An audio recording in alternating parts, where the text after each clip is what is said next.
Тука сте во Брисел сега на 2 недели само до одлуката на Советот за датум.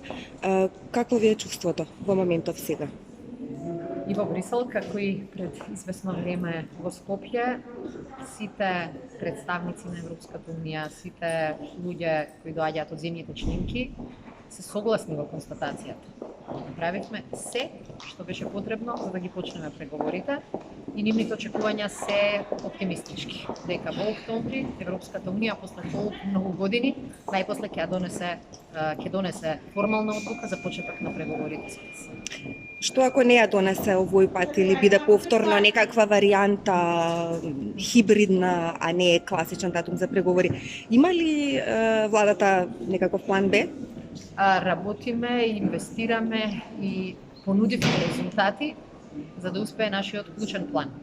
Како што пред 2 години најавивме членство во НАТО и почеток на преговори и видовме дека членството во НАТО ни е недофат, убедена сум дека оваа година ќе го добиеме датумот за преговори. И тоа е планот на кој што работевме. Не го напуштаме и не правиме резервни сценарии. Тоа значи дека ако нема датум продолжувате со истите реформи, тоа сакате да кажете или? Не, јас сметам дека клучната порака е дека овие реформи ги правевме за нас, не ги правевме за Европската Унија. Да, точно е дека некои работи можеби ги прескокнавме или ги одложивме заради ставовите на Европската комисија, меѓутоа се она што државата инвестираше во подобри односи со своите соседи, во пофункционална демократија, поотворен парламент, отворена и транспарентна влада, тоа се работи кои прецим ги должиме на граѓаните. Не беа тоа жртва направена за Европската Унија. Она што е добро, ќе продолжиме да го правиме. Она што го не го направивме доволно добро, ќе го подобриме. Дали има шанси за договор за јавно обвинителство до 15 октомври? Законот со кој што ќе се овозможи продолжување на специјалното јавно обвинителство во поинаква форма ни е важен. И ние правиме навистина се, дури направивме и некои сериозни отстапки, само да имаме закон кој што ќе обезбеди подобро функционирачко обвинителство и кој што ќе покаже дека во нашата држава има сериозен политички консензус за да се промени политиката на неказнивост од минатото. Меѓутоа, бидејќи опозицијата го правеше тоа што го правеше, инсистираше на закон кој де факто ќе ги блокира сите поранешни предмети на СЈО, ние сметавме дека лош компромис, тоест компромис кој нема да значи одговорност, не треба да направиме. И заради тоа фокусот ни беше да ги обезбедиме предметите на специјалното јавно обвинителство и успеавме во тоа. Ќе продолжиме да работиме на законот за јавно обвинителство, меѓутоа со клучен приоритет. Не само да направиме договор, туку да направиме договор кој ќе биде инвестиција во пофункционална правна држава. Тоа го разбираат вашите соговорници овде во Брисел или инсистираат да има закон по секоја цена и договор со опозицијата? Видовте дека и самата Европска комисија инсистираше на многу мудар ворник. Тие никогаш не се фокусираа на закон, туку се фокусираа на резултатите.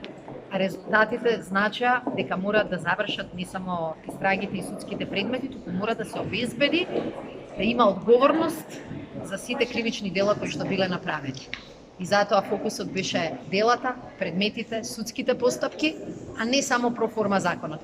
Европската комисија долго време ни ја праќа пораката: немојте да мислите дека нам ни е целта само нов закон. Целта ни се резултати. Ние тие резултати ги обезбедивме, а ќе продолжиме да работиме да преговараме со опозицијата за да најпосле го променат тој однос и да престанат да бидат заложници на криминалот и корупцијата од минатото. Ако ВМРО ДПМН смета дека треба да биде заложник на тој криминал, барем нека ослободи државата да не ни биде заложник. И последно прашање, членството во НАТО нема да биде во декември поради Шпанија. Дали е тоа за вас загрижувачки? Она што покажавме е прво дека во рекордно време ја добивме поканата, дека во рекордно време беше подготвен протоколот за пристапување и имаме извонредна брза ратификација. Вчера заврши процедурата која што требаше да се случи во британскиот парламент и покрај проблемите кои што таму беа видливи. Рековме дека прашање е само на момент, прашање е на недели и на месеци. И сметам дека дали шпанските избори колку брзо ќе се одржат, завршат, кога ќе почне нивниот парламент да работи, тоа ќе влијае на ратификацијата. Меѓутоа на самитот во декември ние ќе бидеме на масата на сојузниците. И очекуваме и работиме процесот целосно да заврши без било каков проблем. Сите во НАТО не третираат, не доживуваат и не прифаќаат како де факто член.